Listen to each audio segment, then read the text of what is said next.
Hello, Nakama, and welcome back to the Church of One Piece. I am your pastor, the One Piece Apologist. And today's sermon is going to be covering Chapter 56, I Refuse.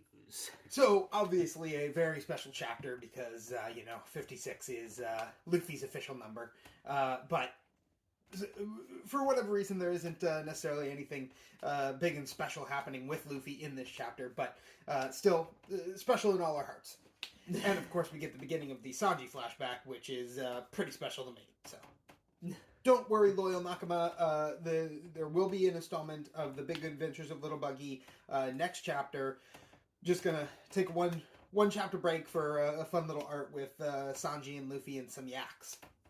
Of course, in this actual chapter, Gin is able to kind of get the drop on Zeph at the end of the last chapter, really, but and he's got him on the ground with the gun pointed at his head, and in Gin's other hand, there was actually like a stick, and I wasn't quite sure what that was. Well, it turns out it's Zeph's peg leg that he's broken off, and so he like snuck up on Zeph and like disabled the peg leg, and then held him at gunpoint on the ground.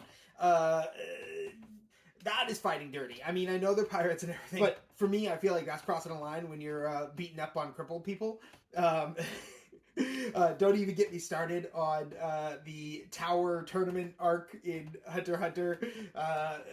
Gon and Killua destroy that team of handicapped people, and I don't understand why they do this, but they do, so, And very interesting because Sanji is like,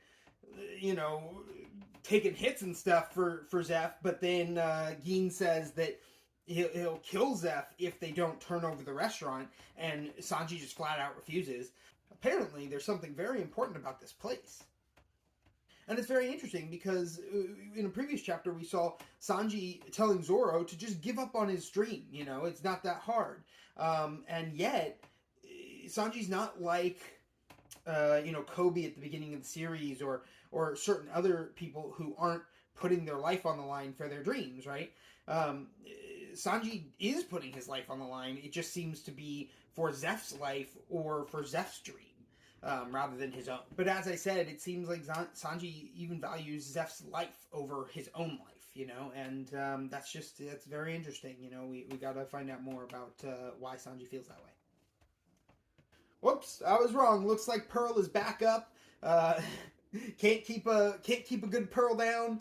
So he's ready to go. He's gonna keep fighting. And so very interesting. Like I said, Sanji's willing to put his life on the line for what he believes in. He is, staying there and going to put up a fight, or he's not willing to just walk away and just abandon the restaurant to the pirates, right?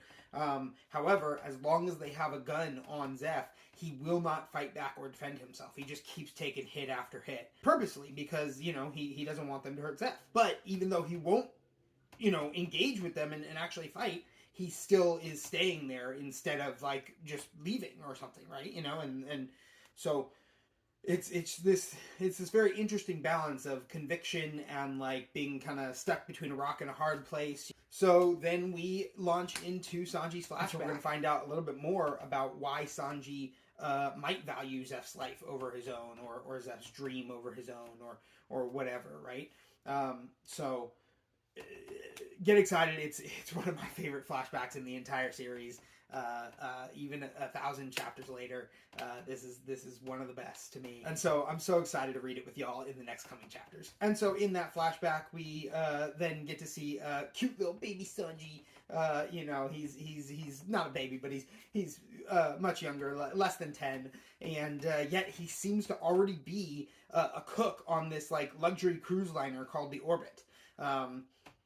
It's very interesting why is he there? He doesn't seem to have parents there or anything like that. But yeah, he's already been a cook for so long, and just as long apparently he's been dreaming of the all blue, the one ocean where sea life from all four oceans in the One Piece world congregate. They're all in this one place, and so it would be, you know, a sea cook's paradise, right? Because you'd have access to all the different types of sea life that you could cook with that you could possibly want or whatever, right? And Sanji is dreaming of it, and the cooks are like, ha ha ha ha, you know, oh, that's a fun kid's story, but, you know, quit dreaming, you gotta get back to work now, Sanji, is blah, blah, you know. And Sanji's like, no, it's real, I'm gonna find it one day, you know, but he's the only one who seems to be, to hold belief in this location, that it actually exists. And in the future, I mean, we've already seen that Zeph and Sanji both, you know, are very adamant about not wasting food. And of course, so in this flashback, we're even seeing that the cooks on the orbit are going, oh man, these people on this luxury cruise line are so wasteful. You know, they didn't even eat half this stuff on the plate. This is so good, you know. And like they eat off of people's plates that have been like sent back, that are like, we're done with this now, and there's still food on it, and they eat it. And Sanji's just like, that's gross. It's disgusting. And like, I would agree. I think it is disgusting in a way. In our world, in our situation, most of the time I would say, yeah, that'd be disgusting. But I also think the lesson that young Sanji still needs to learn here is that, you know, you're in the middle of the ocean, you can't necessarily rely on your next meal is guaranteed, you know. Anything can happen in the middle of the ocean, and you could be stranded, you could not really have, you could run out of food and not have any way of getting more. So it's just, you know, a thing that I think seafaring cooks value the scarcity of food to a greater extent. And so that is something Sanji will have to learn and bring to his experience at the Brautier.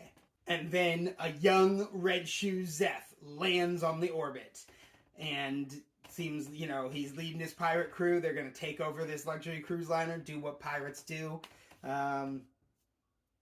What chaos will ensue? Let's find out in the next video when we read the next chapter. Until then, this has been the sermon for chapter 56, I Refuse. And as always, One Piece be with you.